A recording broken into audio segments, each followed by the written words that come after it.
Hello, everyone, and welcome to Blvd Bullies versus the world. It's a new era. Episode 2 of the new era. Episode 99 of the entire show. I'm your host, PK with the Blvd Bullies, and I am joined by my exalted and lovely, worldwide respected co-hosts. Sole proprietor and owner of Ringside Relics, the Death Match Doctor. He'll slap a Band-Aid on your 8-inch fucking box cutter wound. Ladies and gentlemen, Ringside Sean. And also, the most important person that I have met in this wrestling world, my wrestling father. Every single day, his hairdo getting more like that one character from The Wire. A man who is a former boat owner. A man who charmed Drew Carey right there, live on stage. Drew Carey wanted to tongue kiss you right in the mouth. Ladies and gentlemen, Larry the Legend. What up, Larry? It's a new day. Yes, it is. Okay. That's us, the three of us. See, it's three of us now. You know, it's a new day. I like to think of us like Demolition. Why? Only thing about that is Axe and Smash were the wreckers, and Crush was just kind of like, you knew Crush wasn't really gonna fucking do no shit. I mean, he held it down when the other wasn't there. He did. Toast, toast, toast. Hello, everyone, and welcome to the show. Thank you to everybody watching. We have a jam-packed episode this evening. We're going to talk about Larry's boots on the ground. IWA, was it mid or deep? It's deep. The Deep South. It was the Deep South. Larry's favorite part of the anatomy. The South. We're going to talk. South End. I mean, we would be crazy to not talk about how every wrestling show should just be in France from now on. We're also going to talk about some GC dub, and we're also going to talk, I mean, if we don't get too tired, we don't get too burnt out spiritually, physically, and emotionally, we will talk about ICW's final show. For now, how you guys doing? Doing good. Doing good. New York Knicks forever, by the way. And YKO Day, baby. Who'd they killing beat? it out there. The Pacers Well, game they crushed the semifinals. they crushed the 76ers. But tell me, are the Celtics in the lead? The Celtics are the only seed higher than the Knicks, and they are on the other side of the king of the basketball ring bracket, and they are on a collision course, Larry. I've been having a gentleman talk to me about how good the Celtics are doing this year, since my moniker in the game is Larry Legend, which can be traced back to old Indiana's own Bird. The Knicks are currently playing the Indiana Pacers, and the best wrestling thing to ever happen in the world didn't happen in wrestling. It actually happened in like 1990 fucking 3 or 4 or 5 or 6 or whatever year, when Reggie Miller had the personal vendetta against Spike Lee. That was like 95, 96. Do you remember this, Larry? Of course I remember that, bro. Hell Sean, yeah. you remember? So Spike Lee would always sit front row, and Reggie Miller, like at one point, dude, and this is before every single player shot a three-pointer, he like hit a three, stole the ball, ran back to the three, hit a three. Knicks were like up by 8, and he hit like 3 threes in like 5 seconds. In a minute. And then he goes to Spike Lee. He goes, Front page of the Daily News. The best. That was the most wrestling shit ever. More than anything that's happened in The most wrestling. shit ever was when, what's his name, Ron Artest jumped into the crowd and beat the shit out of that guy. See, that was kind of like ruthless aggression basketball. That was kind of like, that was like early 2000. Yeah. I couldn't believe that footage. I was playing, was I a freshman or was I a sophomore? But I was playing for the St. Francis Prep Terriers basketball team. And in the Catholic High School Basketball Association of New York City, there was a school, I believe it was in the Bronx. I'm not sure. It was called LaSalle. I know LaSalle. It's in LaSalle's on Second Second Avenue. Yeah. So it's in the city? LaSalle's in the city. Yeah, that's where Ron Artest actually went to school. So Ron Artest was like 4 years older than me.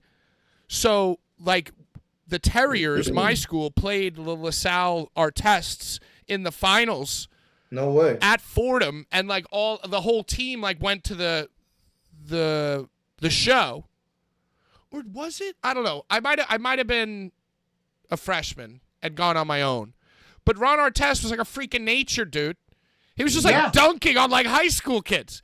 He looked like a 28-year-old man. Wait. Oh, I see. When he was in high school, Larry. You saw him not in the NBA. I saw him in senior year of LaSalle High School. Oh, wow. Yeah, I mean, that was the big thing when everyone saw that footage. They were like, can you imagine if a guy the size of Ron Artest started beelining towards you? Like how much shit and piss would be in your pants? Today. Meta World Peace. Yeah, then he changed his name to Meta World Peace. Hell yeah, dude. A Dollar General. He was a Knick too, you know that, right? Yeah, for a brief moment in time. But he was like a Dollar General Rodman. You know what I mean? Ewing was a Knick, right? Ewing was the Knick. He is the Knick. And he's 33, right?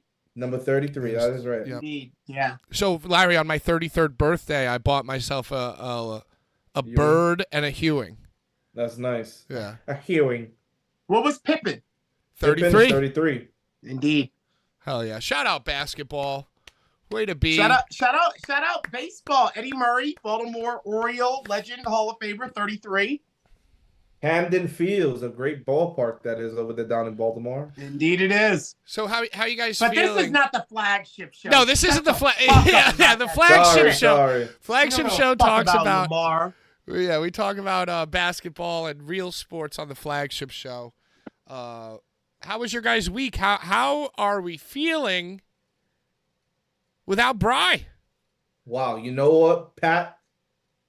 You said that and more weight actually just fell off my shoulders. I feel good. It feels good to be on a show and not feel bombarded by someone's presence. So I feel good. Thank you for asking. You know, it's funny, Pat, that you bring it up to me. You know, someone that is pretty prolific when it comes to appearing in different regions of the United States of America and hosting shows. I as well had a tremendous weight lifted off my shoulders. No matter what happened down at the Southern Outlaws for IWA Deep South, I knew that I was pretty much around people that loved me. I don't know if I'd be saying that if Brian were still, you know, stirring the witch's brew as he does. Yeah, I don't know. So I felt very relaxed. I was there with Hillbilly and Jimmy Controversy and Tarzan Man. Oh, okay. Yeah. Like, you know, I think I might rather hang out with Bry. You would. Well, I don't know, Pat. You like the smoke. You like a little static. And I like Hillbilly very, very much. I'm a big friend and fan of Hillbilly. So, you know, I made that joke just to connect the dots, not really because I meant it. And by the way, that happens a lot on this show. So welcome to the program. Maybe we aren't stirring the witch's brew with the Lord admin satanic Jew himself, but we still stir it a little bit, but in a fun, nice way. You know what I mean? Yeah. Friendly way. Yeah, in a very Andy Lawler, not Chad Minnie's way. Andy Lawler's out there breaking tubes over his head. Do you see that? Of course. That man's hardcore. Wait, who's breaking tubes where now? Andy was down in the Deep South breaking tubes over his head. I think it's only a matter of time. No, that's what I'm saying. I think it's only a matter of time before we see Death Match Elite's very own Andy Lawler in a matchup, breaking tubes over his head down there. You know, what you don't realize is that Andy Lawler has made a guest appearance in a Blvd Bullies vlog from the old times, Really? from when it was just me. It was me and Cuck S. And we went to the Starland Ballroom for the Tournament of Survival 3. And Andy Lawler, I have a clip just randomly in the video of Andy Lawler giving a staple gun right to the head of Jonathan Stauffer. No way. Yeah, just in the back. You know, Mittens was regulating all the weapons. All the normal characters were there. Well, Mittens was already kind of in there In the mix, by yeah. TOS3. Yeah, he was in the mix. Oh, he was Twix. he was born in the mix, Larry. That's like 2018. That's like 2018, right? Yeah, 2018, yep. You got it, baby. Yeah. Yeah. Well, I didn't know Mittens had been fucking helping out. So shout out In the Andy back Lawler. studio. I've just been kind of like looking at things from a far away distance, like clips of the final ICW show, clips of what you were doing, Larry. You know, it's funny. I don't like tune in religiously to the Rob Black, the RBPC. But I guess I was listening to something and it rolled over into the next most recent thing, which was Rob Black. And I swear to God, just the timing, I woke up hearing you do an interview on the show. Talking about yourself. Right. I was in Alabama when he called. Right. So he called you on the air? Yeah. Yeah, it was like a little nice. seg. It was like a little seg. And Larry, I texted you, but I want to say this publicly on the air. I thought you were so charming and so lovely. And I was jealous. I was drunk. I was drunk. I was two White Claw surges in. I got into Birmingham Saturday night. Birmingham. I got my rental, checked into the room, found a gas station, got 2 White Claw surges, an apple, and a pineapple. Got me some Ooh, Alabama fried chicken pineapple. wings. Yeah, pineapple. I'd never seen this flavor.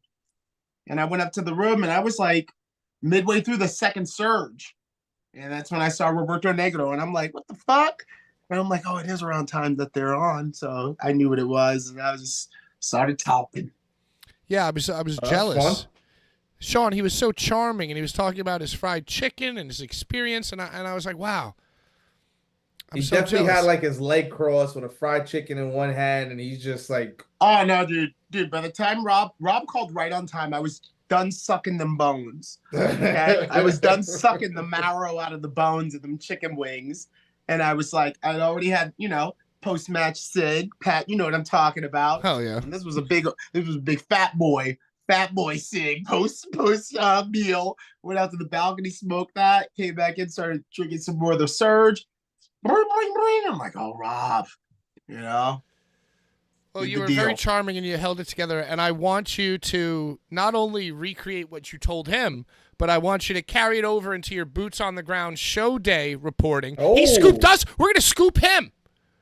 Okay. Scoop us. We're going to scoop him. Everything. Double scoop. Scoop. And Yeah, I'll tell you everything. But I don't know if you're going to say this the same way, but I laughed so hard because you were telling Rob about your quest to eat Southern fried chicken. Yes. And you're describing the place, which I'll let you do in a moment, but you were saying how like a baby, when they're sitting in their high chair about to be fed, starts bouncing? Like they're like just a baby excitement bounce. Uh-huh. He goes, God, that's I don't even remember this. that's shit me. better as good as you are, bro. Now this is all coming back to me. Yeah. He goes, that's me. That's me when I'm sitting in my chair about to eat this Southern fried chicken, which I thought was so fucking. What a great, Larry. Good job. Yo, surge and a half in. That's pretty good. That's pretty good linguistics. Dude, keep in mind, it wasn't on an empty belly, but I hadn't eaten, airplane food, like a croissant from Starbucks or coffee, like airplane food. I hadn't eaten until after I checked in my room. And God, like by the time the Rob Black podcast is on, that's like 10-11. So I hadn't eaten an entire day. First meal. And I just so lucked out that the Quality Inn that I stayed in, right across yonder, literally right across the street, was a place called The Hot Spot. It didn't have one of the big-ass fucking signs that you can see from the highway with a chicken, like a fucking a rooster, like, letting you know, yard bird, bitch, yard bird. I went right over that motherfucker, bro. So what did Yeah. you get? Tell me about the place. I Four saw whole that they wing had. combo. I saw that they had Giro. Listen, four whole wing combo, bro. That's like Chinese food to me. It's 4 chicken wings and French fries, or sometimes I'll do Hot sauce. vegetable You could buy fried that rice. at a Chinese place in the Bronx. Fried chicken and fries at the Chinese food place, dude. It's great, So ketchup and hot sauce and mix it up. bro. But this was like Bon appetit. so they did like kind of like some sort of like Old Bay on the fries, which didn't really Okay. wow me. And the fries weren't really as hot as the chicken, but the chicken itself was like burning hot even after I got it up to my room. So like, I don't know, it's sort of probably old grease, however they do that, but it was Fries banging for 3 days. So banging that I went and got it after the fucking Southern Outlaws again. I got the same fucking meal. I know it's gonna make me smile. I know it's gonna make me happy. I eat it again. That's incredible. I love that. Tell us about the show. Tell us about the show. What was the name of the show? Hold on, let me try to get it. I'm a journalist. IWA Deep South Members of Death. It was actually Southern Outlaws. Southern Outlaws of Death. Southern Outlaws. No of death. What? Just Southern Outlaws. Of Death? No.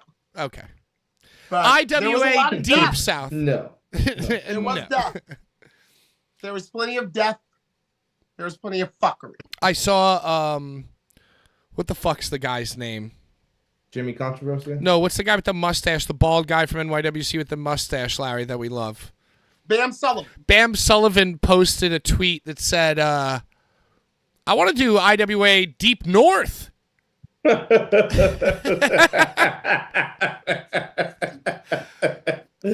a good one. I didn't reply, but I said to myself, count me in.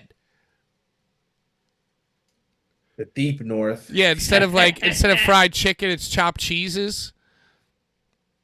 It's like pizza. That'd be Northeast. Deep North would be like lobster up Maine. Oh, that's you know, Deep North. Right. New York ain't Deep North, dude. Deep North is like some Maine shit, right? Spot. If you know you're in a good chicken spot when they have pizza rolls and egg rolls.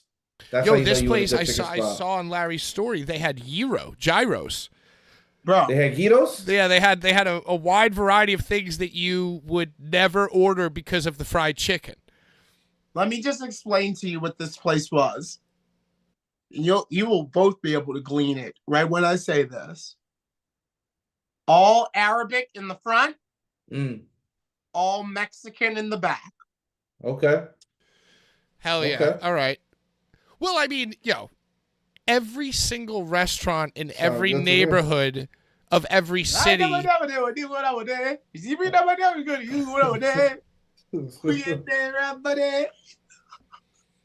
It's interesting that you say it was Arabic owned. So was there halal? Halal. That probably makes So no. There was nothing that indicated halal. But they had the gyro, which is Mediterranean. It was like a Lincoln or a Kennedy or a Washington or an Obama fried chicken, but just like the Deep South version of that. Yeah, it was like the same. I mean, they didn't have the orange goo on the chicken. Right. You all know what I'm talking about. There was no orange goo on the chicken, but like I just like felt like I was up there, up top at a Kennedy fried or at a Lincoln fried. And I'm like, this is this. But the South version. Damn. It sounds delicious. So how? Lincoln fried is good. Yeah, that's like going to Puerto Rico and getting Chinese food in Puerto Rico. You deadass getting your Chinese food in Puerto Rico from Chinese people who were born in Puerto Rico. So it is. Sounds perfect. There's like sliced hot dog and the fried rice. No hot dog, but like I guess that's more Hawaiian. That's more Hawaiian to put the hot dog in the rice. The most ultimate pork fried rice. That's the best way I could like explain it. And they mix a lot of like the traditional Puerto Rican like ways of using a totone or like a plantain, and it's wild, bro. Like if you ever go to Puerto Rico, I suggest you go get the Chinese food. It is phenomenal. All right, so whenever my grandmother would go, she would come and bring that shit back. We spoke about delicious foods. We spoke about basketball. And Larry, I really want to, we're pausing before we get to your boots on the ground jaunt into the deeper of the Deep South. The Deep South. But right now, there's two things that need to be addressed. Number one, as always, What? we're going to read all the comments from last week live right here on the air for the first time. I haven't viewed them. I haven't filtered them. But it was our first week without Bry, so I am a little intrigued to see what the people said. And Bren says, yay, chicken talk. Bring back Bry. So No. I'm going to choose to address that right here live. And Sean, I apologize. This is not in the notes, but there will, because this wasn't in the notes, but as we can all be honest about, there has been an overwhelming amount of comments and messages and emails clamoring for the return of Bry. Larry, in one of his episodes last week when he was possessed by Satan, started screaming to bring Bry back.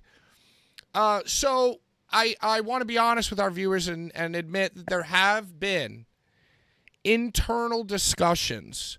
With who? Well, internally, Sean. Okay, but internally means within the group, not within yourself, obviously. Well, I mean, it was in the group. It was in the group chat. It's been brought up. Did you miss it in the new Me You Larry group chat where we were discussing it? Anyway, that I'll just leave it there. I'll just leave it there. Sean, put your glasses back on. We're gonna read the comments. It's fine. It's fine. Yeah, Sean, don't worry about it. If you didn't catch it, we'll bring you up to speed. Yeah. But they want them. And once again, it's nothing's set in stone, and nothing's even. It's probably even 30-70, but there's just been some mention. Yeah. Don't worry. Just I just feel like last week when I blew up, if Bry were there, he maybe would have made me laugh a little bit more, so I wasn't almost destroying my studio because he's funny. Right. So don't even stress it's about it. It's just that the funniness that he brings to the table also puts us in fucking danger. Sean, we'll fill you in. There's nothing to stress about. The new era is locked in. Let's get to these comments. Get back to him. Yo, and you know what? The Bry firing episode is one of the highest viewed episodes on the channel. It's one of the highest viewed. And last week, I'll say this much. Last week, it seemed like we gained. My phone has not blown up after an episode more than you know which episode that I'm not even going to bring up. Really, really just interesting analytics surrounding the firing of Bry, because it's almost like there's a vocal minority of like, so I feel like we're going to read these comments and these like top 10 viewers are going to talk about Bry, but the overall meta numbers have gone up exponentially since the removal of Bry. We're AEW. Well, we're AEW. Let's not undersell what we're doing here. Off some Thrax. And by the way, I love this new heavy metal red and black ominous thumbnail. And I love the blue fire. The blue fire is the hottest. Shout out to Sean. It's the hottest. Look at us. Shout out to Sean for the graphic of him in the Undertaker chair. Tell me the story of that Undertaker chair. Was that at WrestleMania? No, Pat, that was at an actual meeting that I had went to, and that was there when you arrived. So I sat down where I felt I was most comfortable. Bro, that wasn't a chair. That's a throne. Yeah, that's why I said I sat down where I was most comfortable, and the throne just so happened to be that most comfortable chair. Can I tell you a brief story about my personal life? Sure. There are no rules. When Game of Thrones was at its like ultimate, like season 3, season 4, my friend and his wife, you might know him as Michael or Gunny, Larry. And his wife Liz. And his lovely wife Elizabeth. They were like, they read the books. They were super hyped into it. So me and my girlfriend at the time went with them because there was a Game of Thrones like fan fest in the city, where you could like walk around and it's like a Game of Thrones like mobile museum to like celebrate the release immerse yourself. Yeah, to immerse yourself and celebrate the release, right? So the line, dude, was like 4 city blocks. And it was like hours and hours. It was at least 3 hours in line, 2 hours in line, right? What? So, and 2 hours just to get in, right? So we get in, and it's like the museum set up, and it's mad nice, and it's like an immersive experience, and you can like look at all the shit, but definitely not worth the wait. Michael and his girlfriend, totally fine. Me, I'm all right. My girlfriend, so pissed. Hates. Why are we doing this? It's been 3 hours. It's true. It was stupid. It was a waste of time. But then what happens is when you get in, the line continues, if you so choose, to take a photo on the Iron Throne. So that's what everybody was in line for. So once you get, everyone was in line to get in. But then once you get in, there's a fork in the road. Either you can just walk around, you're in now, or you can continue to wait on a line that wraps snake and zebra all around the fucking venue and wait another hour and a half and take a photo on the throne. So I'm not ashamed to say to you guys, I was like, fuck that. I'm not waiting in line for another second. I'm just going to walk around. I'm going to take my photos. I'm going to enjoy my memories. But Sean, I'm just saying that if I had waited that extra hour and a half, I would have a photo just like that of you in the Undertaker's chair. Can I go? Please do. Yeah, hell yeah.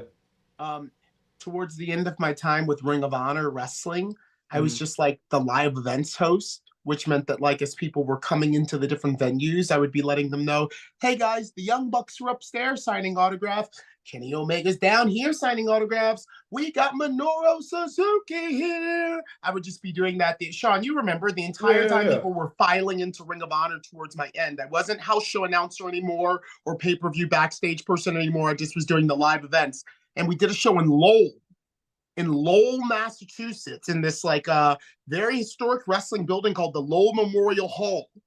And I don't know why, but upstairs in the Lowell Memorial Hall, they just have 2 thrones, 2 like red cushion thrones, one that looked like it was one for a king and one that looked like it was one for a queen. And I don't remember who it was from Ring of Honor, but since when I would do this live event hosting, I was still dressed looking better than Bobby Cruz, even for that. That's probably one of the reasons they let me go. But I was like, hey, I got my cherry red blazer on. Take a picture of me in this motherfucking throne. So I got a throne picture too, and I ain't waiting no line. Well, you guys both got throne pictures. Oh, where's your throne picture? I don't have a throne. I don't have a throne picture. You need to get one. Yeah. You need to go to Storm Judge Judy's set. sit on that bench. Sean, do you know Judge Judy's theme song? Judge Judy Chimelin. I don't. Me neither. I'm just thinking Law and Order. There are no words. It's just like, it's kind of like a takeoff of the People's Court, which is like the most famous court show. Like it's not like it's not like right. It's not like that, but it's sort of like you're about to see Judge Judy in her courtroom. The ruling is final. This is Judge Judy, and like the voice. It's not really like a recognizable theme. It's really not. Let me get to these comments in the live chat. Thank you all for watching. Hit the thumbs up. Support the new era of Blvd Bullies.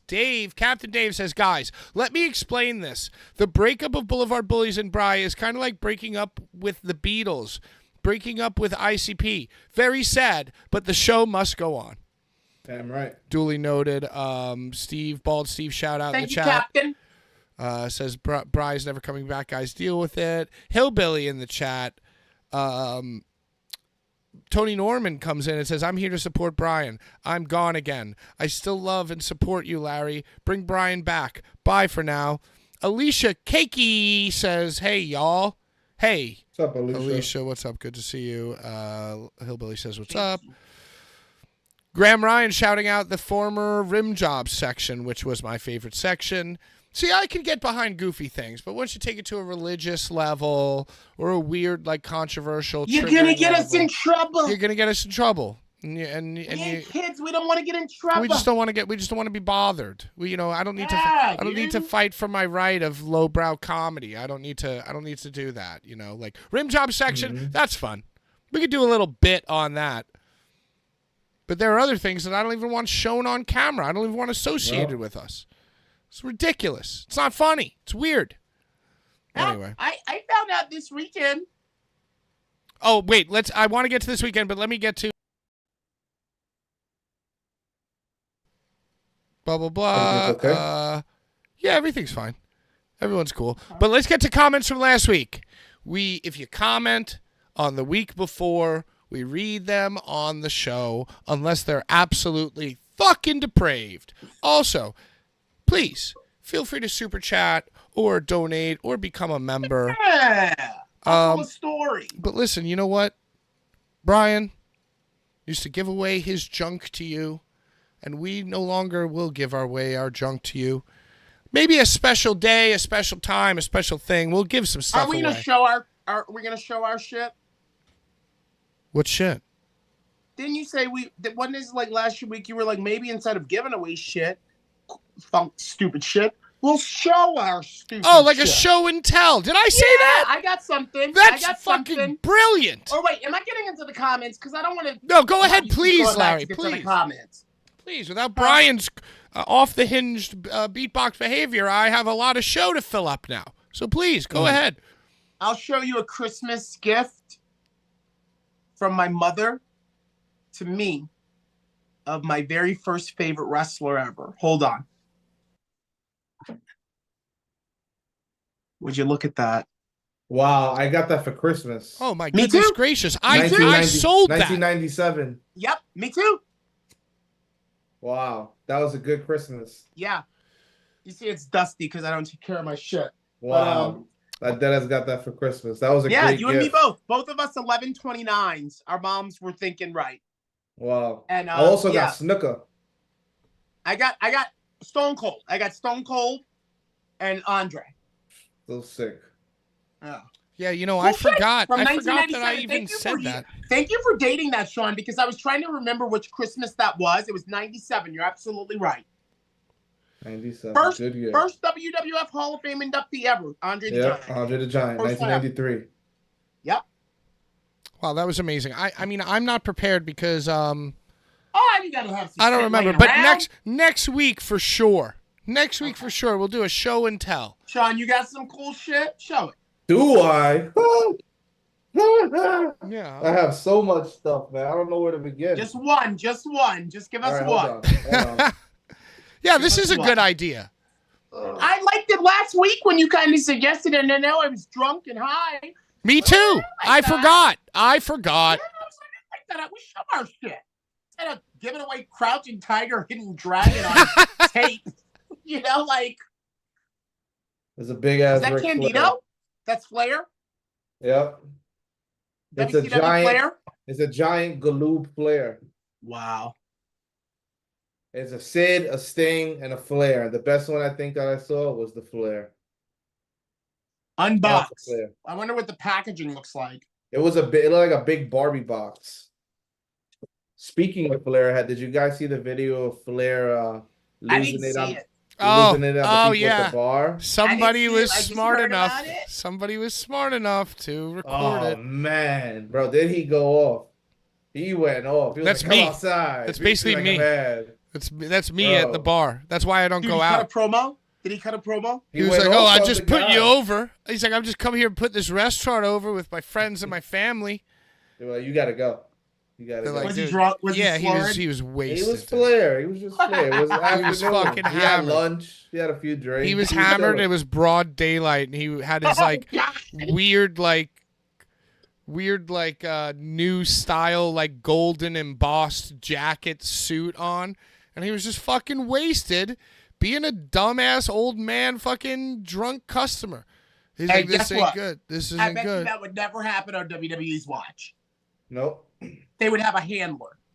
They would have a handler that was on payroll assigned to his motherfucking ass. So No, no shit like That's that why would he's. happen. That's why he's not around. That's why he's not around, dude. Because they're like, "Yo, no." He was one more drink away from helicoptering somebody, dude. Yeah, but you know He what? would've chopped Like, the guy if yo, the guy was on the I opposite side of the bar. hate to say this, but like Flair is like Vince, right? Yeah, It's like we all absolutely. knew the whole time, deep in our hearts, what kind of dude this was. And then it's like, oh, there's all this stuff is coming to light. Fuck this guy. And it's like, okay, yeah, right, dude. Like, Yeah. you know what I mean?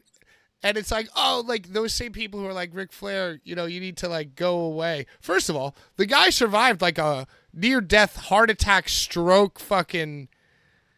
You know what I mean? Did you Guy's been read drinking 10 beat boxes a day for 40 years, dude. All right, but that's not the only thing that's been going on with him this week. Supposedly, he went on some like podcast or like an interview, and he spoke about his last match And he where actually did. I saw he this. tagged with Andrade and he faced Jarrett and Lethal. No. Supposedly, mid-match, he had a heart attack. I Right, heard that. which he Passed faked. out He three- faked a heart attack when he was Passed out walking. 3 times. Passed out 3 times, and then like totally forgot where he was at. Then he had to go for like his 6-month, cardiovascular checkup. And they're like, yo, there's a big black spot there, bro. Like, did anything happen recently? Did Yeah. you like pass out? He's Took like, ecstasy. Oh, well, I knocked out 3 times in the match that I had. They were like, what? Kind of had a heart attack. That's what you had. Crazy, right? All right, let's read these comments. First time commenter edited. I wonder how bad it was before. Off some Thrax says, first time hearing this show after the Gins breakup. Lose Pat next, please. I already can't stand this motherfucker after making Larry explode. Oh, that's funny. Unbelievable. Get rid of this motherfucker. Pat knows what he's doing. He knows how to loosen up my buttons. He knows how to make me let down my motherfucking hair. Captain Dave says exactly the same thing pretty much that he said in the thing last week, but we love Captain Dave. You know something? The breakup of Brian Ginsberg and Blvd Bullies is kind of like Brian act like former Metallica bassist Jason Newsted breaking up with Metallica, ICP and Twisted with Blaze Ya Dead Homie, Axe Murder Boys, Boondocks breaking up too. This is a sad shit situation that's happening. Wesley Easter says, you guys are still my friends. Love the show. Thank you so much. IGC Productions. I Got Character 2001 says, Sean is the best bully. Wow. The tides are turning. The tides are turning. I mean, you're the most in control bully. The rest of us kind of. Yeah, we just go off the rails. Wow, sis. It's a shameful thing. Something, hey. Too many Lost drinks. Too many. Pork Chop Express, Pork Chop City says, we want Brian back. Cry me a river, you big babies. Seemingly a pro anti-Brian post. 666666666 6 days ago says, we want Jewberg. And then Graham Ryan says, bring back Ginsburg. So it's a divisive... Fuck Brian. It's a divisive topic. There have been a small, tiny little amount of internal discussions. But let's move on. You know something? Yeah, go ahead. Before we move on, I'll just say this. You people who encourage the return of this said individual, I won't even say his name. You guys are the problem. You guys are the problem. Think long and hard about being the problem and understand that that's what you give to this world every day, is wanting somebody like that in front of the camera entertaining you. And the fact that that's entertainment for you says a lot about you as a person. So figure it out. Moving on. Figure it out. Sean, if I may. Hell yeah. To some degree, I do believe that you're very targeted with that. But at the same time, it's kind of like, who wants so much control? Right? There's so many other podcasts out there that you can listen to and take part in that have so much control. To the point that you know what you're going to get every single time. with Brian, that little element of chaos is what brought me to the show. And I have a good time with y'all. So it's like there is some value to it, but at the same time, as we grow, this motherfucker's got to have some sort of control, and he got none. With them beatboxes and that motherfucking big ass trash bag thing. I didn't ever see that in my life. You know? So it's kind of like 50-50. It's like 50-50. I'm with you, but also the only reason I can even speak on it is because of him.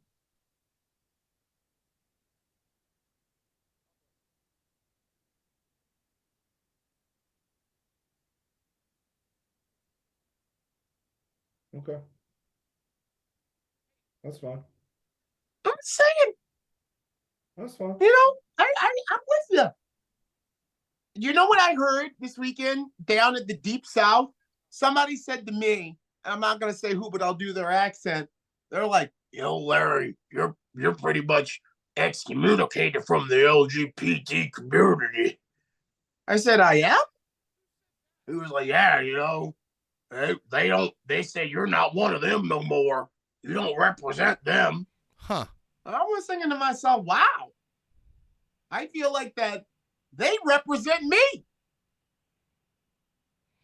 I mean, and I'm still doing it. Can you really rely on somebody who's at an IWA Deep South show and what they're telling you about your relationship to the LGBTQ You're muted. community? You're muted. No, You're I'm not muted anymore, Sean. I'm Oh. unmuted. I'm unmuted. Well, I'm going to say this Sorry. much. I mean, you know what I'm saying? Like, does that person really have the finger on the pulse? I'm going to say this much. I don't know shit about what that individual had to say to me, but I do know that last year I did the Chad Minis LGBTQ show. Mm-hmm. I did several Rick Cataldo LGBTQ shows. Hell yeah. And at the time that they were running, I did the Billy Dixon A Matter of Pride LGBTQ shows. I don't really pay attention to shit like that, Pat. I don't pay attention to the Effie's Big Gay Brunch, Pat. I didn't mention that. I'm LGBTQ. It's like saying, like, hey, Larry, come to our fucking big pride extravaganza. Yeah. No, I was suggesting. So I'm not going to say I can rely on anybody's scuttlebutt. Not Ronini's scuttlebutt, not Rob Black's scuttlebutt, but last year, and the year before that, and the year before that, and the year before that, I'm fucking winning plaques. They're giving me awards at LGBTQ shows. You always talk about this one over here, the CZW Hall of Fame. There's another one back here. There's another one back here. But I'm not doing no more of those shows. So it's funny because you're right. Can I give any credence to what I hear from somebody down in the IWA Deep South? No, I can't. But stands to reason. I was on a canvas that was 100% rainbow colored last August. I don't know if I'm going to be on that canvas again whenever Chad Minis does another LGBTQ show. So maybe those comments were quite founded. No, fuck Chad Minis. I'm just saying, LGBTQ show. He did Sunny Kiss versus Abaddon. First time ever in Atlantic City last year. It was legendary. Granted, there were about 18 people assembled. You know, but it was legendary. Sean, do you care to weigh in? How do you feel right now? You know what I'm saying is valid. I understand what you're saying, Larry, but I can't fathom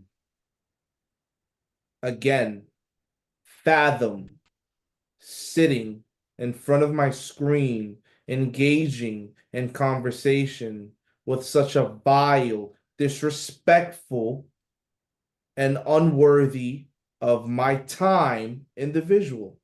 You were really leaning into this. You talk about Chad Mins? No, he's talking about our brother. Oh, he's shit. He's talking about who he's on the goddamn shirt with. Who he got the Slava pics with. The Slava picks. That's how deep this shit has gone. And I understand the 100th episode, and do you? There wouldn't be 100 episodes if it weren't the four of us. Because at one time there was only 2, and then it became 3, and then it became 4. And within that 4, we're at 99 right now, and that's great. A lot of numbers. Phenomenal, and it's more than important to reach a milestone and have intention to continue going forward. You gang. But my issue is solely with Brian Ginsburg, not Pat, not Larry. It is with Brian Ginsburg. And this has nothing to do with who he is, his nationality, the color that he chooses to wear, the job that he has. It has nothing to do that he likes cats. This has to do with the negativity that he spews into pro wrestling. This is what this has to do with. And us as an outlet, spewing it out as electricity that it is. Because very much like Con Ed or PSE&G, the current of the Blvd Bullies is live and well. People don't say they like to watch, but most certainly they're watching. A lot of watchers. So what I don't want is to be associated with something that is going to spew negativity. Wow. That's it. And if he's here for the 100th episode, then cool. That's fine. But following that, I don't see any purpose of him being there with us. What's the whole purpose of us having this new graphic, this blue smoke, the hottest flame? The blue fire, yeah, it's hotter. The blue's the hottest. What do we need him for? Well, listen, I think you might bring up some valid points, but let's talk about it later. Let's put our sleeves down. Let's put our guard down. Let's put our sleeves down. And let's get to what everybody really wants to know about. Backlash. Yeah, WWE Backlash. I want to hear about your time at this show, Larry. I want to hear about your time at IWA Deep South Southern Outlaws this weekend. How far was the drive from your new favorite fried chicken spot? 27 minutes. Oh, no problem. Yeah. When I did Carnage Cup 13, it was 2 hours. Yikes. It was 2 hours. When I did Carnage Cup 13 in Tennessee, I flew into Memphis. I got a hotel near Memphis, even though Kevin, the promoter, was like, you should get a hotel over here. Well, there were no rooms over there. So I was just like, I'm getting a rental. As soon as I get off the plane, might as well just get a hotel right near the fucking airport. And they love that meant that the show was 2 hours away from where I was staying. This time it was 27 minutes away from where I was staying. So that was easy peasy lemon squeezy. However, I will tell y'all, when you go down south to like Tennessee and like Chattanooga and like Birmingham, like sometimes to get to these shows, it's like a real like,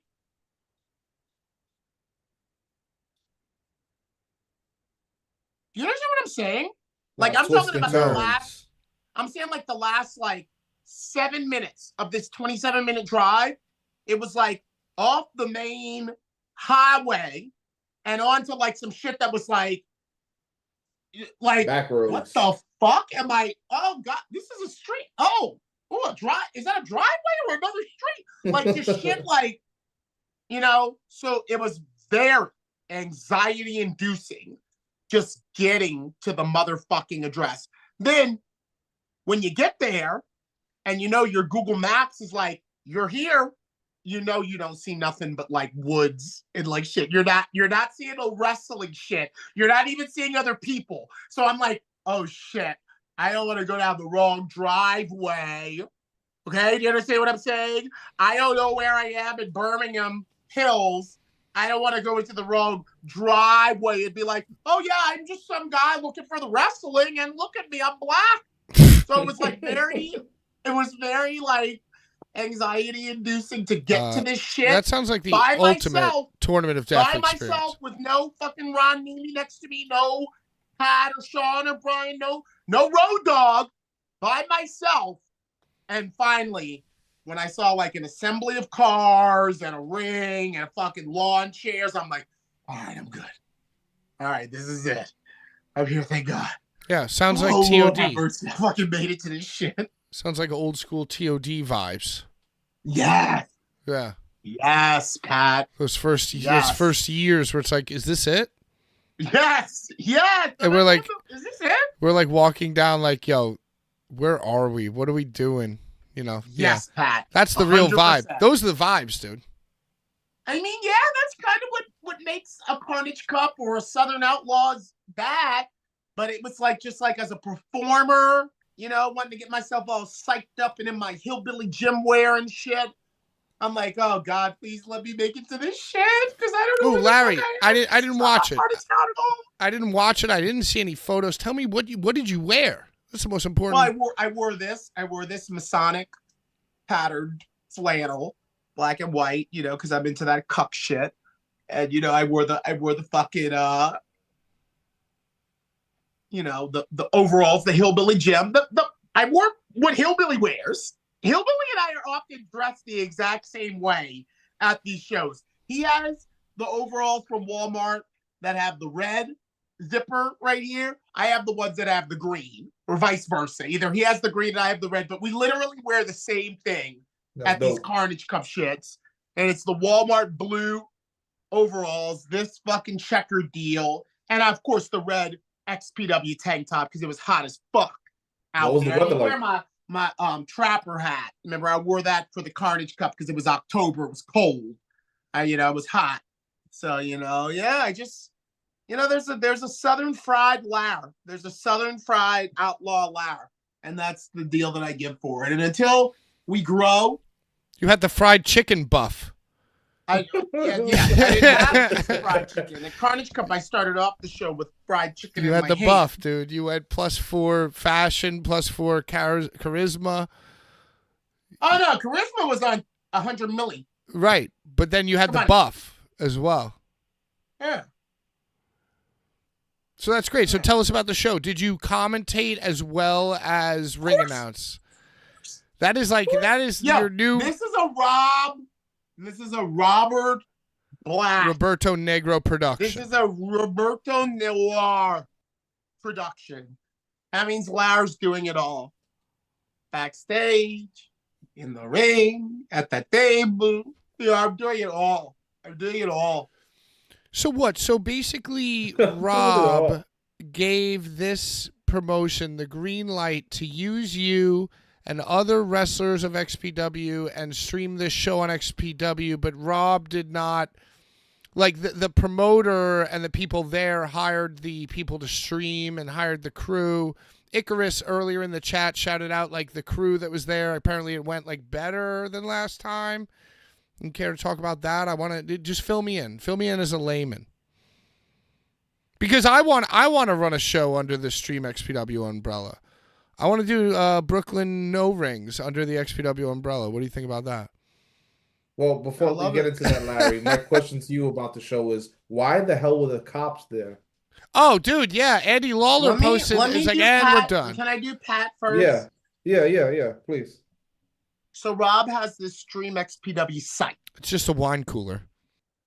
It's Stream XPW. Think of IWTV. But this is like Rob's version of that. But the back catalog of XPW and the new XPW shit, it ain't enough. So he has the Theater of Brutality arm. Think of that as like Brett's JCW. You know, Brett has GCW, that he has JCW.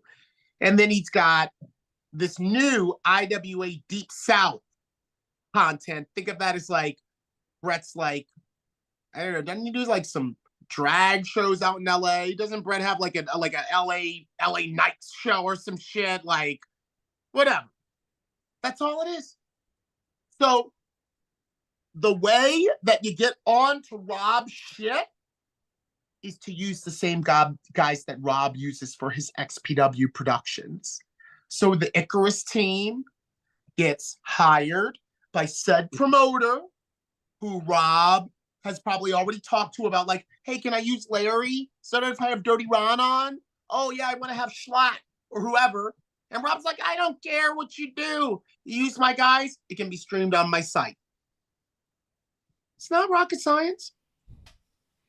You know who used to do it? Is Gabe. I know you don't really know all this indie wrestling history, bro, but Gabe, when he used to tour Ring of Honor, he would basically find promotions that were already existing in Indiana and fucking Florida and fucking Atlanta and be like, hey, I'm Ring of Honor. Can we use your license and ring and built-in audience? And I bring out Nigel and you can do a show in the afternoon, or we'll make a weekend of it. I'll do a seminar. It's kind of like the Collective in a way. It's all about the fucking hustle. The jacket. The jacket. It's about the jacket.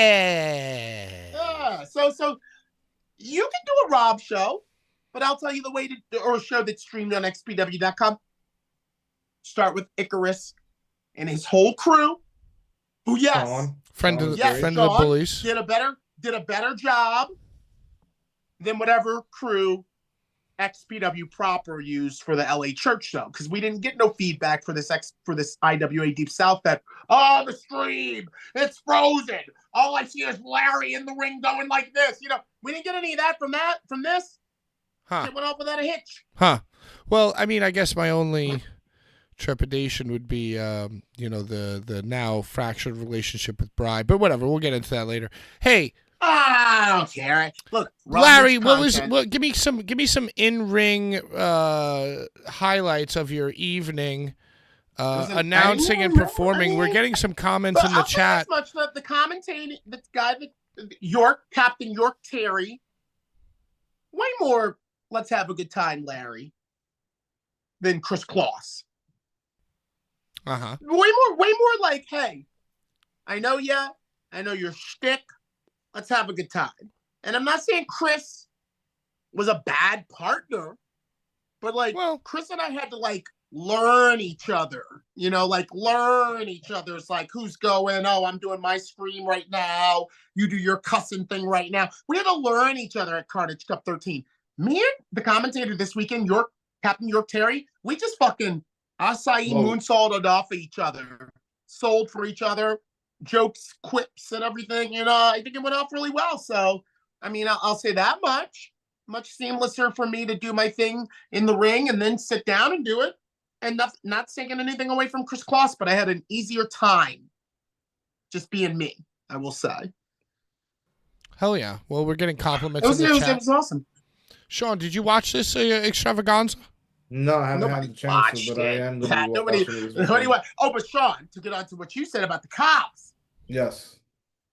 And I think I've pinpointed this.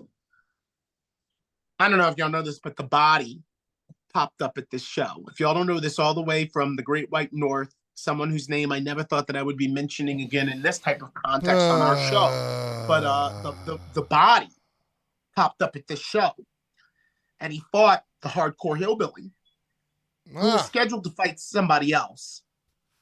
But that person didn't throw up that, and so we had to make some arrangements at the last minute. Jesus Christ. And then all of a sudden, I'm like, oh my God, the fucking body. That's even how I announced him. Anyway, during that contest, Hillbilly brought out some of those M80 firecrackers. And they made I saw this. They made a big boom, boom, boom, boom, boom, boom, boom, boom, pop, pop, pop, pop, pop, pop, pop. Yeah, and then he kicked him. He kicked him towards the body. It made okay, whatever. Good job, great job. It made a lot of noise. Yeah. And on top of making a lot of noise, in that big ass open field, here I am commentating, going, oh, and it sounds like a gunshot. Oh, a gunshot. Oh, I see the blood. See the blood trickling. That's me. So neighbors on adjacent property alerted the authorities that they thought that they heard someone being stabbed. This is what a classic case. The authorities said they received a call that they heard the sounds of what sounded like someone being stabbed on the property adjacent to theirs. That's wild. And bro, That's wild. These motherfuckers crept up. They crept up on the motherfuckers in a Chevy, real low creep, sealed the whole motherfucking driveway so not a car could get out. Bro, full body, ARs. SWAT? ARs, bro. And the first guy on the scene, as big as Vader. As big as fucking Vader, bro. He came out with the head. He came out with the headgear. Yeah, the mask, no headgear. No headgear. It's no time. Headgear. Exposed, but he was as big as Vader. Get on the motherfucking ground right now. I don't believe you. I don't believe you. First people he comes in contact with are fans. So the first people he's telling to get on the fucking ground are the fans that are closest to their cars. Observing this, bro, I freeze. I don't move a muscle.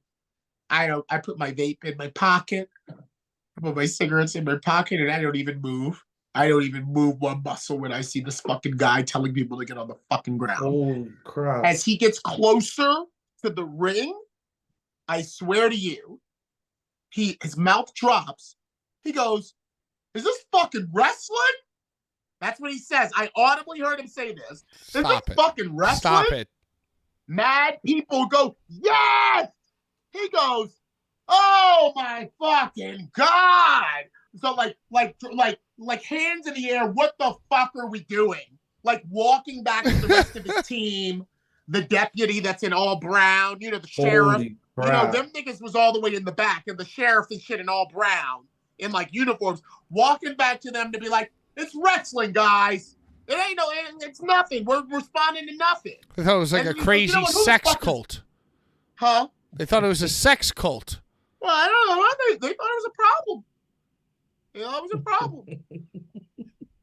I'm on texting Rob Black. Hell yeah. Bro, SWAT just arrived.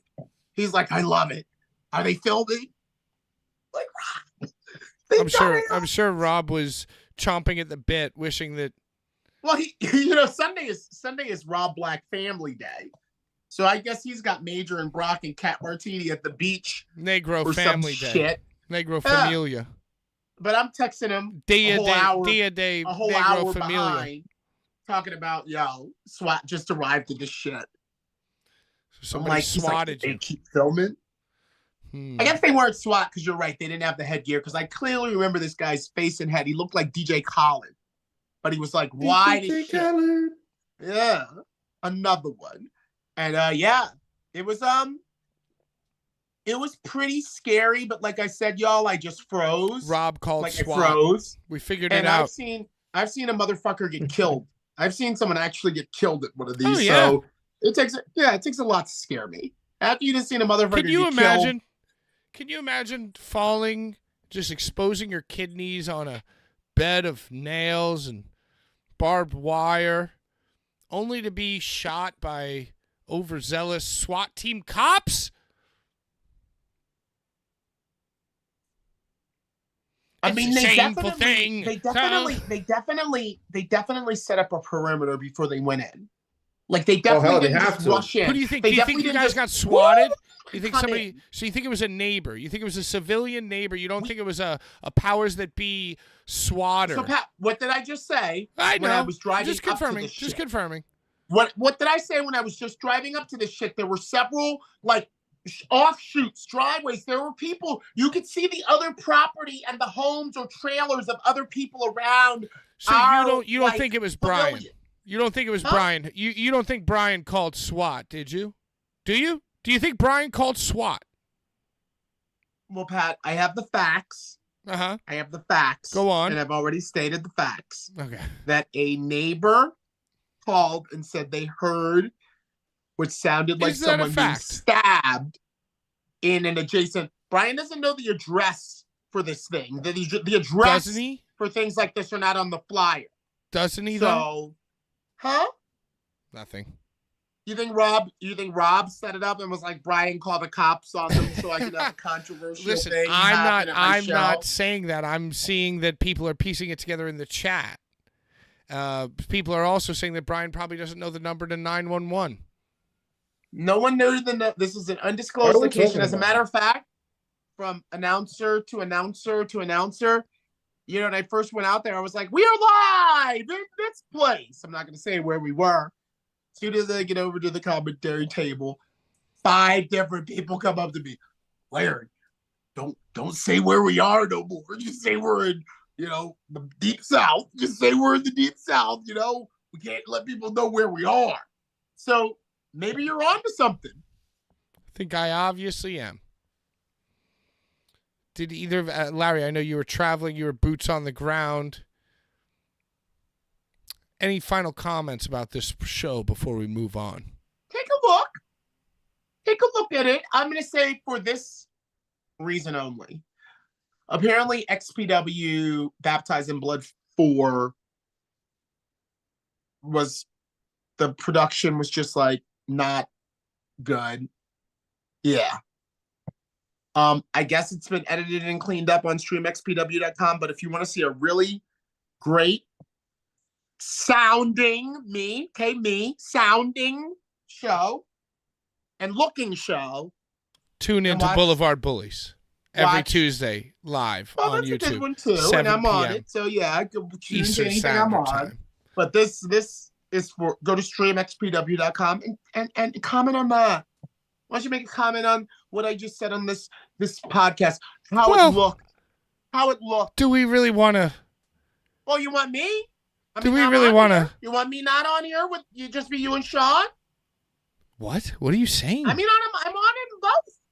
But do So we really? want our people that are looking and listening to me on this Well, to look and listen to me on streamxpw.com. well. I'm not talking about no extreme cannabis or nothing like that. I'm talking about me. I'm talking about me. Okay? So we want to hear Larry. We want to see Larry. Larry's on streamxpw.com. More of Blvd Bullies versus the world. Pondo versus fucking, you know. Is that on there? Did Brian sell the rights to that? Huh? Did Brian sell the rights to that? Is that on there? Sold our souls. Shit. And that's why Sean is mad. Because Sean says, I'm holding on to my soul. My soul goes to somebody else. Great Sean, times, you're really great upset. time. I'm sorry. I can't not big him up, bro. As much as I know how detrimental he is, I can't not big him up. It would be like if I all of a sudden didn't big you up or didn't big Pat up. I know. Well. And I'm always big you up. Hey, did anybody watch the final ICW show? Final? I always try to watch Redacted's matches. I always try to, like, if I know he's like working a show, I always try to at least watch it because like it's a fucking car crash come like just like there. It's what you look for. And his match was wild, bro. His match was fucking wild. Like, tell us about it. He took gusset plates to the side of his fucking head, Pat. Him and Dillinger. Bro. I legit thought that the gusset was stuck inside of his skull. And he didn't take it just on one side. He took it on the other. And all you see is just the blood just falling down the side of his face, bro. It's falling down the side of his face. That sounds gruesome. Yeah, it was awesome. Shout out to Redacted. I feel like we could still get Redacted on the show even though Brian's gone. He's already been on the show. We don't want to fucking squeeze him until all the juice is gone. Well, we haven't had him in the capacity that we like to have him. So eventually at some point, I think hopefully in the summertime, we could get him on the show. Maybe we can get IWA Deep South promoter Kevin Brennan on. You know, everyone hates him. Maybe we could start IWA Deep North with Bam Margera. Bam Margera? Hey, all Bam's got to do is let Rob know that he has a venue. yeah, I'm sure that's... Yeah. That's all you got to do. I'm sure he will, dude. Bam's got his plate full.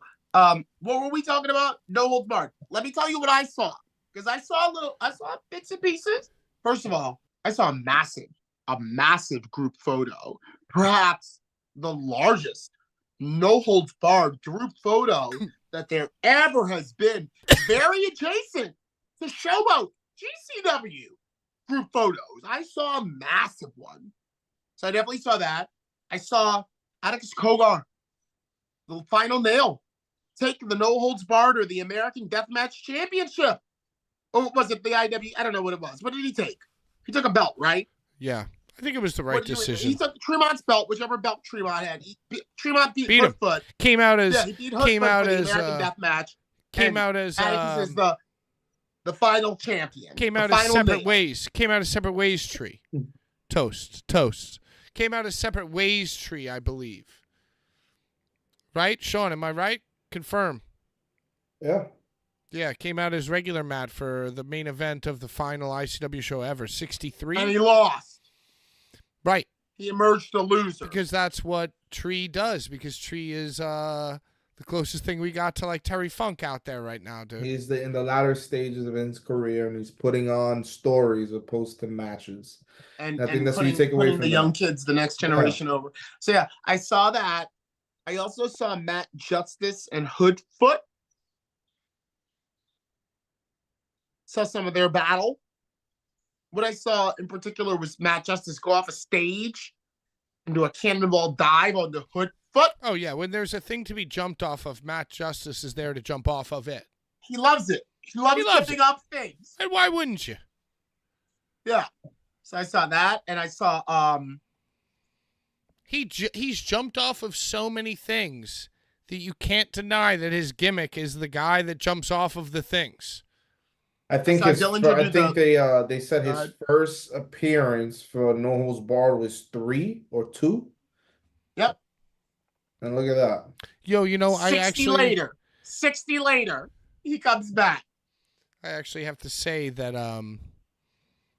in the wake of this you know, and basically I believe, in my opinion, that Danny's going to go the way of Jack and the original ICW, and they're going to come back every year or 2 years for like a big thing and a big spot, and it'll be like one night only. You know, Larry, how the original ICW before Danny got involved would always come back and they'd always do one night only at the Elks Lodge or whatever, like the original Jack. It's gonna go that way, or maybe. Pat. Yes. I'm your father. Jack is Daddy's father. What? He learned. He learned. Oh, he learned the ways of gotta go, guys. I love you, but I gotta go. The Rock's gotta go away for a little bit now. Jack. Oh, go. A year later, we're coming back. I'm coming. Yeah. Yeah. What did Jake Chris call Danny? Did we see this? What did Jake Chris call Danny? I don't know. East Coast Ian. Well, East Coast Ian. I mean, East Coast Ian. Not that I really ever. And nobody said that to me. I just came across it. I was telling everything that I came across. Who said that? Jake Chris. Yeah, I don't care what that guy says. Yeah, well, I'm just reporting. I'm just reporting on. Did anyone see the No Holds Barred 63? 360. Yo, I will tell you this: that in the wake of this final show, I thought back to not only No Holds Barred 1, and then the, No Holds Barred 2 and 3 in the fucking Street Fighter parking lot in the middle of pandemic, and then the barn. And I thought about all this shit. And, in spite of everything, I can't say honestly that I had anything but fond memories. And, good for this fucking guy, in a way. It made me think of Howl, too. Made me think of me and you and Howl, in a way, Larry. Now, obviously, it's 63 later, and things have changed to the upteenth degree, just like we're at episode 99, and things for us have changed to the upteenth degree. But, there was some magic, and there was some magic to all of us being on the same page. There was some magic back in the day. Just like that group photo, Larry. Just like that group photo, Larry. There was some there was something there. Unfortunately, Pat, when you're the center cannot hold when Pat, like I said a few episodes ago, all great things come to an end. And I truly believe that the greatest time for No Holds Barred was not that like touring era of like San Antonio, Indianapolis, Michigan, all that touring shit, Chicago. Fuck that. The greatest era for No Holds Barred was the bloodshed, dude. We had a built-in backdrop. We had a built-in backdrop to this fucking shit that looked like nothing else you had seen ever before in a horse barn. And then adjacent to that horse barn, we had the Field of fucking Fear. You understand what I'm saying? How these things were marketed? Alliteration. Like, it was right there. It was perfect. But just to reveal behind the curtain a little bit. Pull the curtain back. Once Chad Minis hitched his fucking trailer truck to that pickup and drove off, that was it. Yo, I stand corrected. I am living in a fucking fantasy beatbox world. I apologize deeply. I could have sworn that I saw a clip online of Matt coming out to Separate Ways, but I guess maybe that was like a 4 years ago on this day type of thing. Both 41 Down and Behind a Storyteller's Lens are telling me Tremont started as Killdozer, then Atticus made him turn back into Separate Ways, Matt Tremont. That's awesome. Then Koger won. If he would have just stayed the Killdozer, he would have been able to beat the Killdozer final 440 high. I guess that's the yellow. Hijack the match. Sorry. Then he came back out as... So they hijacked the match, then he came back out as Killdozer. Which, you know what? I think I love that even more. I think I love that even more than what I thought happened. That sounds dope. None of us watched it. No, but okay. I kept my eye on it. I saw the clips, and like I said, and you know what? I hate to say it, but I would love to get Brian's take. But I feel like he would disappoint me because even after all the screen recording and all the bullshit, as ICW comes to a close, and at the end of the day, you just see a dude in the ring doing what he's been doing the whole time, which is like, this is his fucking therapy. This is his shit. This is like what he is, what he does. Just like this show is what I do and what I am. You know what I'm saying? No matter who watches. Can't cancel me because I don't quit type of thing. To just sit in the ring and, I don't know, humbly tell the people who care that he's tired and he needs to go away for a little bit. Yeah, but Pat, I don't want to shit on that. You know, that's one thing that's different between you and him. He don't got no Larry. Every Tuesday night at 7 o'clock from 7 to 9, no matter what's going on in Larry Legend's world, I am right here with you, brother. That's because you're not taking Sean and Brian to the UK and fading me on a flight. You're not doing that type of shit, okay? And that's why he's tired. That's why all of his energy's zapped. That's why Struggles is gone. That's why Nemi's gone. That's why I'm gone. And that's why you got me, bro. Hey, and Larry, can I just say that the highlights of the last few, the last year, the highlights of my last year have been hanging out with you at shows. What a time is to be had. It's like when we're together, when we're all together, when we're all together, it's like we put on 3D glasses and start noticing things that nobody else notices. You know what I'm saying? And it's just such a hilarious and fun time, you know. Yeah, and it's a good time. He doesn't know shit. Like, what the fuck? Yeah. I love you too, and I love him. And I'm sorry things have to evolve, but you know what? I like where I am right now. And I got news for you. And this is breaking news. Breaking. I I'm proud to announce that I booked that gig. I'm back in the world of MMA, Muay Thai, kickboxing No in the New way. York City metro area. When is it? Offline. Wait, is this with the Offline. guy that I met at bowling, Chris the Animal, or whatever the fuck? No. That guy doesn't want to pay me as much as I'm worth. Well, congratulations. So no, I'm not doing him. But no, I'm back. Because y'all know my time with No Holds Barred and that becoming my priority, put everything on hold. I got indebted a lot of my fucking steady, outside of wrestling things. Now, granted, every man's got to make a choice, and I made a choice during the pandemic to do what I did. But, I look back on 2020, 2021, 2022, my whole fucking years filled up with No Holds Barred, maybe one kickboxing here, maybe one MMA there, when I used to be doing shit at Madison Square Garden. Madison Square Garden Theater, me, you, and Steve. You remember that? You put us on and you were so benevolent and loving.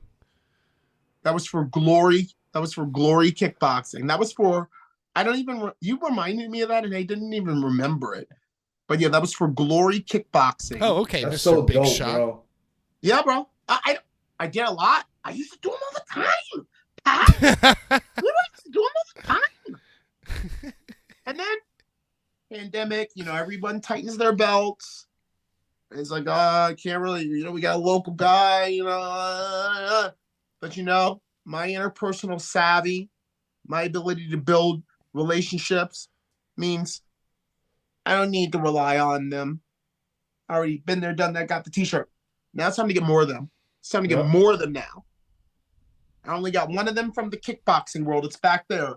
2 from the wrestling world. I want more kickboxing, MMA. I want more real fighting awards. So, bye, ICW. I'm glad I was there for the first 40. Actually, not even 40 because I missed Australia because I was doing a wedding. I missed Australia. So, first 37, really. Sean, what's going on with you and Outlaw Wrestling? And by the way, last week... Shout out Bull. Shout out Bull James. Big Bull. I know he watches. I know Big Bull watches. One of my wrestling fathers as well, honestly, in a way. You have a lot of dads. I have a lot of people. What would you consider Shane a stepdad? Shane's a stepmom. Well, Shane and, yeah, all these... Just like my real mom, all these people I let down, So we're just chilling, But I will say that last week, after some of the diatribe and pontification that I spewed, I got a lot of texts from people who said, "You know what? Thank you, Pat, clap for what? for talking Clap about emoji. The things that nobody else will talk about." So I just want to thank and love everybody, and so I feel like I want to take Outlaw Wrestling off the blocked list. I feel like this is a monumental motherfucker. I feel like What's next? Well, no, don't even go there, Larry, because the thing where I was going. The thing you think is next will never be next, Larry. And furthermore, actually, you saw in the group chat some of those ideas that you guys had were like, I put a pin in those real quick because I have a new perspective on that whole situation. However, Sean, why don't you tell us what's happening with Outlaw Wrestling?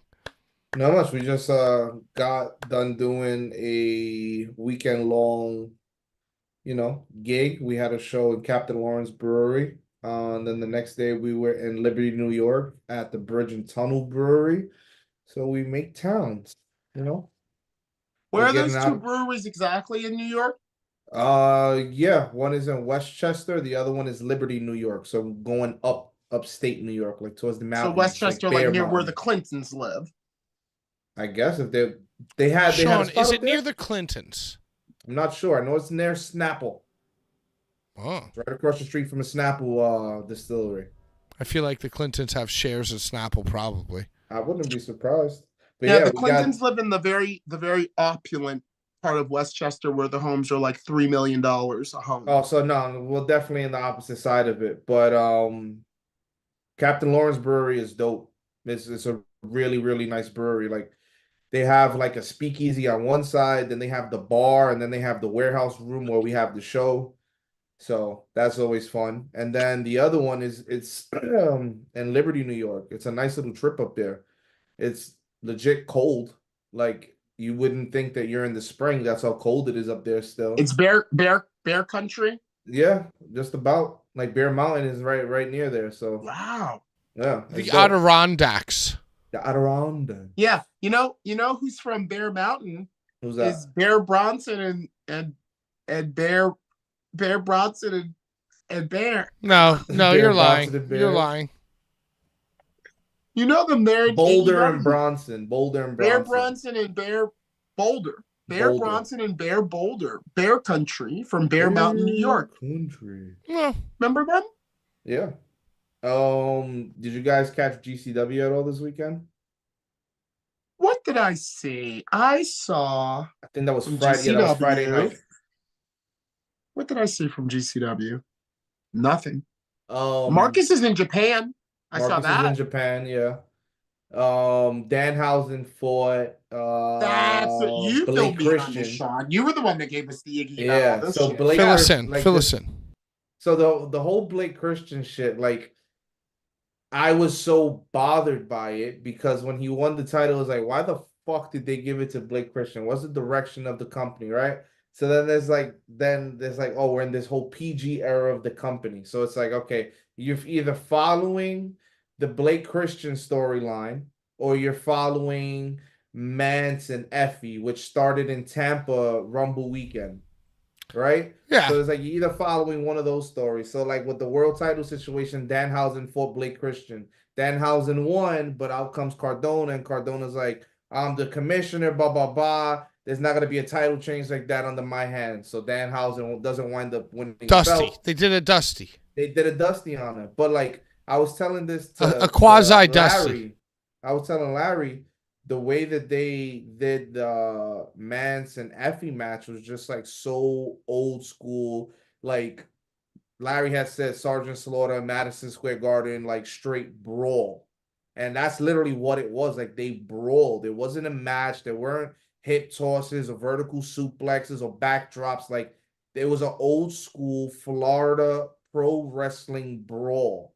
And then they also just announced that on Sunday, June 2nd, at Cage of Survival, I believe it is, they're going to have the final match that declares who the hell is the better of the two. And they're going to be in a cage. It's going to be Manser and Effie. So I think that's probably going to be the damn match of the weekend. And it's like TOS weekend too. So it's going to be dope. I mean, I'm actually back in the loop with it. I'm like, I found the enjoyment level with it. It's like, okay, yeah, we're going PG era with it. It was like, oh, okay. So now you found a way to rope Cardona into it now that he's fucked up and injured. So now he's doing this like GM shit, which is like, okay, this is cool. I can get behind this now. Now we got the blood back. It's June. So I was like, all right, this is cool to watch. And they got Missy Hyatt there with her Gucci bag. That's dope to watch. I enjoy Missy Hyatt. You're muted. I just don't think we're saying anything. Does the Gucci bag have a brick? That's just what I want to know. Does it have a brick inside of I it? think it does. That's probably what it should have. I think it does. There's a kilo inside of it, is what it has. You gotta love Missy Hyatt. Larry, come on, Larry. So yeah, Missy's an old school broad. What do you think she's got there? Missy, her goddamn Got boy. a kilo. So I'm completely invested in Mance and Effie. Yeah, me too. I'm looking at all the clips. Am I watching the shows? No. But the songs they're making, I respect them. The dances that they're doing. I like the Effie's small, a big influence of mine. progressive evolution of Mance. Since this started with Mance Warner, there's just been a change with everything that he does, from the way he delivers his moves to the way he enters the ringside area to his gear. And I think that's really what encapsulates an individual into a superstar that they really are, because Mance has always had it, But now it's like, all right, let's level it the fuck up now. And that's what he's doing. That's what they're doing. Both he and Effie. So Angry can't wait Mance. to see that match. Scary Angry Mance now. Yep. It's gonna be dope. But they're not really fighting for the title. They're talking about fighting for the title, but they're not really fighting for it. You know what's the title? The title is I Am That Motherfucker. That's the title. I can say I'm that motherfucker. Huh. Interesting. Yeah. No, I've seen pictures. I've seen clips. I've seen all the videos that both of them are doing. You know, we're in the era where beautiful, amazing descendants of the GC tree are in the fold, and they have their DSLR cameras, and they're doing great work, and great promos are being had. So God bless. Shit. I hear that. So what else? Who'd Janela fight? Who'd Janela fight at GCW? Miyu Yameshita, I believe her name is. Oh, nice. Yeah. God he bless. went over on that match. God bless him. God bless him. Yeah. Hey, real quick. So. I'll give a couple birthday shout outs. Rich Palandino, Human Tornado, Dr. Redacted. Yep. Pinky Sanchez. A whole bunch of choruses. The Rock, Big Boss Man, right at the beginning of May. And a lot of them are near and dear to me.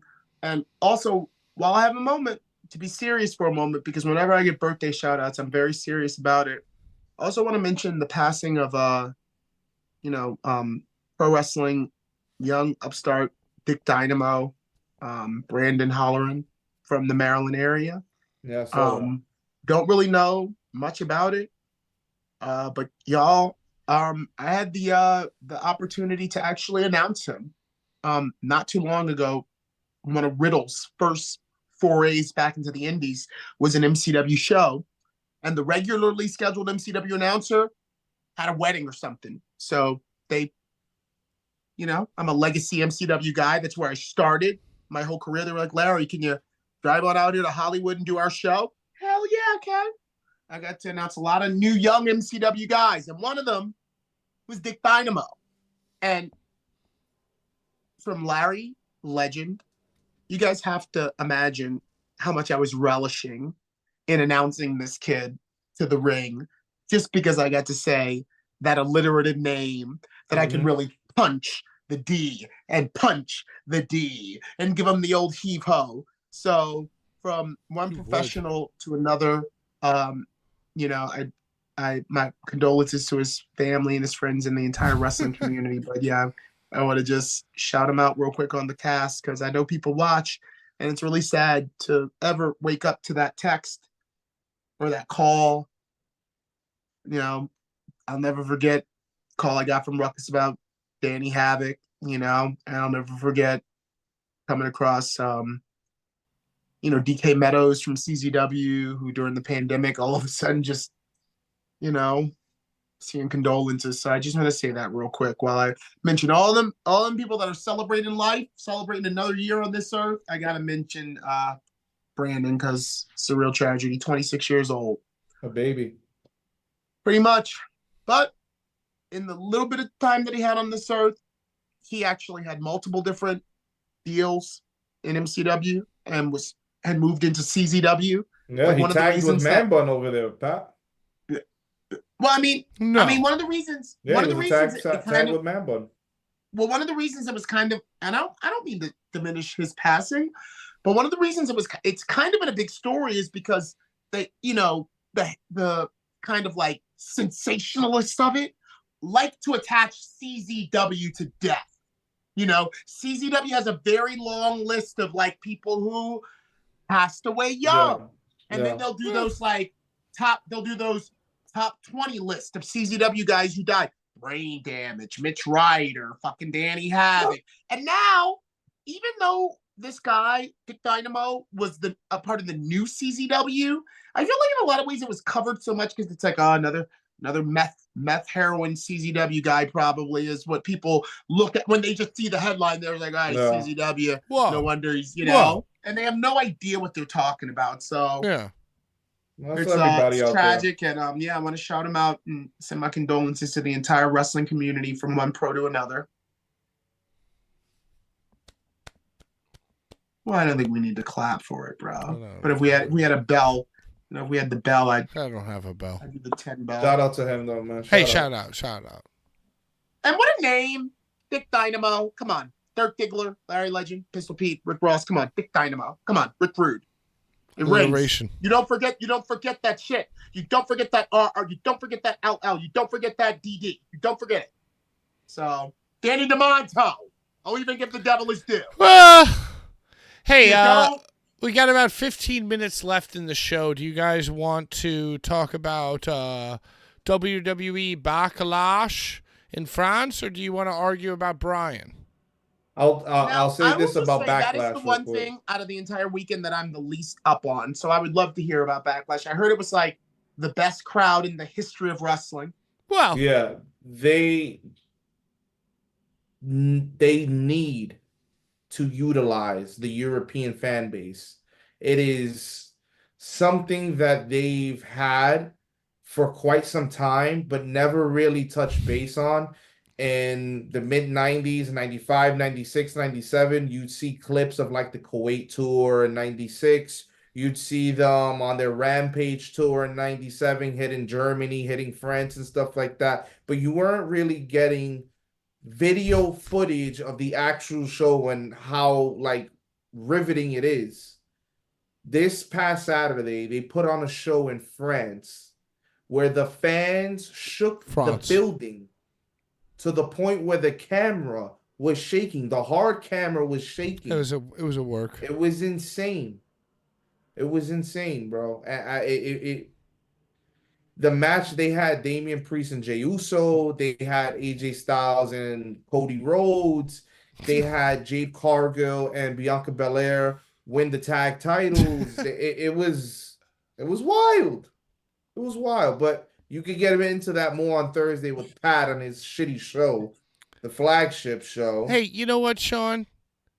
As long as you had to bring the flagship show into this, obviously my baby, my flagship child that I cultivate every Thursday night right here on this YouTube channel at 8 p.m., I am seeing a lot of people are saying that you failed the Bryan simp check. And Katie, KZ Brown,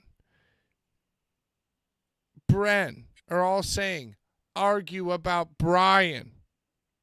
But this is my shit. Okay. You guys are the reason why we argue. Argue about Bryan. Us guys? Argue about Bryan. What do you mean by that? That's what I'm talking to them. Well, listen, we got to give the people what they want because we want them to tune in. And if they're all saying, don't talk about France, if they're all saying, fuck France, then we got to talk about Begins. What do you think he's doing right now? Him, Pat? What about him? Well, he's caused me endless hours of frustration and anxiety.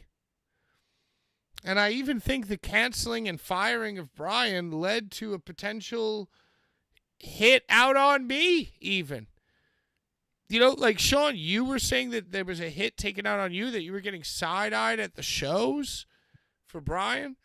Larry was saying the same thing. That's right. And I took you guys at your word, and we all collectively, we've all fired Bryan. But I feel like firing Bryan brought hell to my doorstep. I feel like Bryan was the only thing holding my world together, to be honest with you. Because no matter how bad I get, I can always yell at Bryan. You see? Just like Chad Mins, right? No matter how many shows you book with 15 people, which are thinly veiled in a sentiment of community, but really just all about your fucking id and your void, whatever the fuck else you got going on. Community dick. Right. You know, Bryan does exist for the community in a way. And people are asking for him. And people are asking for him. Who's asking for him? People. So you're telling me that you received a bunch of what? DMs, or did you put out a poll? I did. Where I people have. voted? I have Is that yet. what I is have he yet to saying? do a poll. I have yet to do a poll. So how do you come to terms that the people want him back? Well, Sean, just now when Pat kind of just lazy fair said here on the cast, you guys want to talk about France? What he was talking about, arguing about Brian? We got 3 comments in a row. Brian. They're chanting his name the way they chant my name when I come out for a show.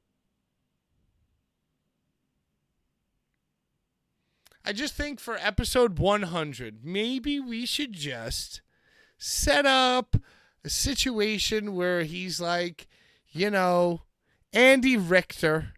Maybe we'll make his square a little bit smaller than ours. Yeah, like the guy from Tom Green. What was Yeah. his? I always ask what his Glenn name. Humphrey. No, Glenn Humphrey. No, not Glenn. The other guy. Phil Matt. Giroux. Phil Giroux. Yes, that's it. Yeah, bro. The guy in the back window.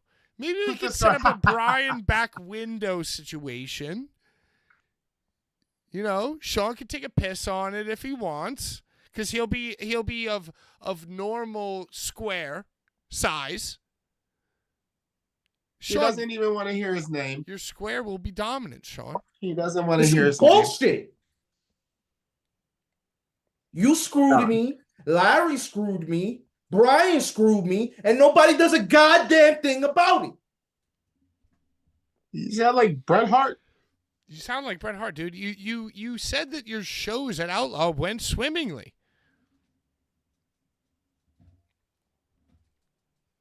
I mean, I kind of feel like I got out of the fire. Oh, now there are people in the chat saying keep Brian out of the show.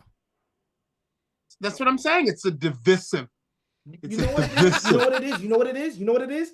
Pat always turns a fucking blind eye to it, and everybody in the goddamn chat knows it. I'm the fucking best one. I'm the best one out of everybody here. I mean, to be honest, I tried for months and months. I've tried to make you guys unite and be mad at Brian with me. And you guys turned a blind eye to my concerns. And then I said, you know what? Fuck it. Jesus, take the wheel. Yeah, hey, you know what? I have a whole idea for this. Oh, and now, we're all coming together. We're all have all these ideas, right? So when it comes to like, hey, where's that edit? Where's that fucking thing? It's like it's on me. But when I'm like, yo, here's this thing that we could do, it's like, oh well, I don't know. So I tried to make you guys mad at Brian months ago.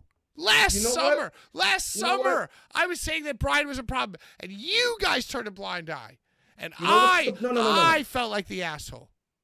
You know what it is? No, listen, I'll be straight up. That is what it is, straight up. No, I'll be straight up. You're the fucking problem. Oh, Larry's the fucking problem, and Brian's the fucking problem. I should be the fucking leader of this group. Oh, Jesus Everybody fucking knows it. I'm the one that shows up here every fucking week ready to work, and you just fucking joke all the time. So you know what?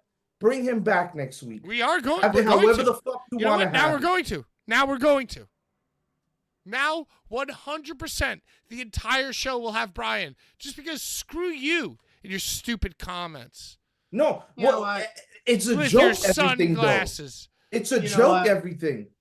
You know what, Sean? I don't like this kind of talk. I've been frozen for quite some time. And I don't like this kind of talk either. Yeah. So what do you want me to do? I'm fucking frustrated. I'm pissed off. I'm professional. It's fine. Well, you know what? It's fine. Children. It's fine. Listen. Okay. Listen. Because we're the ones that drink and smoke, so we're the kids, right? We smoke and drink and get a little loose, and you're like a student of Kevin Kelly and Ian Riccaboni, so you got to be all like, let me get to the journalist part. That's what it is. You want us to be more like you, but we fucking, Hello, check, toast. Sean, hey, screw you, man. What do you mean you need to be the leader? I'm doing a perfectly good job fucking moderating. I balanced Brian's entire fucking personality this entire time. I'm the one getting fucking death threat messages and fucking grand larceny threats and all these types of fucking shits going on in my life, okay? You shouldn't be the leader. I'm the leader of the Blvd Bullies. How dare you, okay? And next week, Brian will be a part of the show. Episode 100. It's only right. It's only right. Only right, yeah, only right. It's only right, Larry. Toast. Listen. It's an extravaganza. It's going to be an extravaganza. That it will be. That it will be. That it will be. I can't wait. Sean, I really don't. I don't even know what to say right now. You're so vehement. Animated. Towards him. Yeah. I didn't know that this was all part of a power vacuum for you, though. Take over control of the bullies. It's not about power, Pat. You're right. It's about doing what's right. You know what the problem is? And to be quite honest, you haven't done things the right way. No, I haven't. I really haven't. I fucked everything up. So dude. why not have somebody like me take initiative and lead us in the proper direction where we should be? You know, Sean. I don't even know where your direction. I mean, Gonzo wrestling journalist. What do you want to do? I mean, he's not entirely wrong. Maybe I would like to relax. Maybe just like I've said before, I really didn't know what I was signing up for. So maybe we didn't sign ourselves up for this. Brian signed us up for this. Brian signed us up for this. And we've been on this goddamn roller coaster because of him. Larry, because of Brian. Larry. I was always like, play that fucking track. Play that fucking track. And then Brian was like, Larry, just come on. All right, here's what's going to happen. Larry, calm your goddamn jets. Cool your jets, okay? Everything's under control. Sean, everything's under control. Here's what's going to happen. Next week, for episode 100, each one of us, 1, 2, 3, and Bri are all going to drink beat boxes and secure this sponsorship and do episode 100 together as a family. And look, why don't you drink some goddamn water? One of two things are going to happen. Either we're going to bond as a beatbox blast beat Blvd Bullies versus the Meat family, or we're going to fucking fully disperse and destroy and die. Sean don't want to break no bread. He don't want to drink from the same wine glass as us. You need to get the Avril Lavigne signature series, Sean. Sean wants to pour the wine for you like this, Pat, and pour the wine for me like this. And then when he goes to Brian, he pours the wine like this. And that's to let all of us at the table know that he's not to be trusted. And we keep it amongst the family. That's what Sean wants to do. Huh. Well, I don't hate that analogy. I mean, that's how we are at this round table of ours, this thing of ours. And Sean, let me just reiterate, utmost loyalty and respect to you. You are part of the new era. But I think we need to do this to purge the memories and the weight and show everyone that the new era is the way. I am allergic to water. He's not pouring the wine. He's not breaking bread with them. All right. Well, I don't know. I don't have anything else to say. I've tried my goddamn best. I'll tell you that much. Are we done here? Are we done? Sean, you really are sounding like 97 Bret Hart right before he turned on America. Yeah. You're really sounded like him. Because this is pure bullshit. You sound it. You know it. Well, we discuss things like that offline like we do. Just like I'm going to talk to y'all about my MMA gig coming up. And that's why I don't like this kind of talk. I'm frustrated too. And you and I both have felt the heat from Brian. But at the same time, I miss him. And last week, me flipping out about the au pair shit, I bet you if Brian was in there, he would have said some shit that would have like diffused that whole thing. And that's how we come together like Voltron. You remember the au pair shit, Sean? You know what? I gotta find that picture. I remember the au pair shit. Pat, I remember it. You know what else I remember? What? I remember walking into my fucking show and having to deal with shit. Oh, I remember looking on my out fucking of phone town. and seeing stupid shit that idiot writes. So I can't wait for next week here live on YouTube at 7 p.m. Eastern for the 100th episode of Blvd Bullies The versus the 100th World. episode. Where you Are can you gonna see be not there? only me, you, Pat, you, Larry, but we could also see that piece of shit that is Oh. Boulevard. You know what? Bad Take Tape us, Brian. I don't want to Good hear it. fucking Take night. us out of here. Because you're just flaming them and being nasty. You want to confrontate Sean? Sean. Pat, you know what? I don't. Well, I mean, technically he did agree to it. You know, right? you know what it is. It's because I flipped out so many times on here. I feel like he needed to. Yeah. It's a That's what it is. cathartic. Yeah, it does. It feels good. And then you watch yourself and you're like, I can't believe I screamed that loud. I'm sorry. But I stand by whatever we decide. If we're having Brian back, if we're not. Is Sean gone dark? What the whole Pat? Well, listen, I mean, I told everybody from the very beginning that the Blvd Bullies is a piece of business that you could trust. Trust the Blvd Bullies. And we're in the realm of time where we're approaching 10 years. And just with this very show, we're approaching 100 episodes. And the thing is that just like any great musical act, there are now children born knowing what it is to be They're in the watching Blvd us. Bullies. They're watching us. If you want to come be the guitar player, you already know all the riffs. And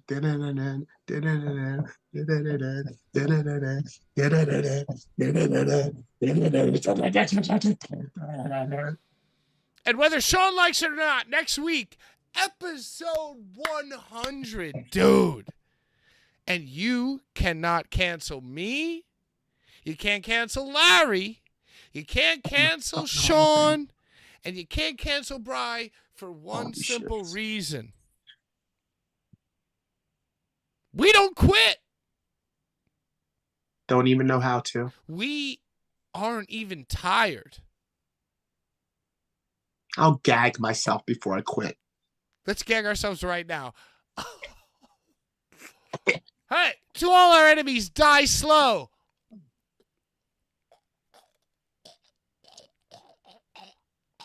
Out of time. Bye-bye.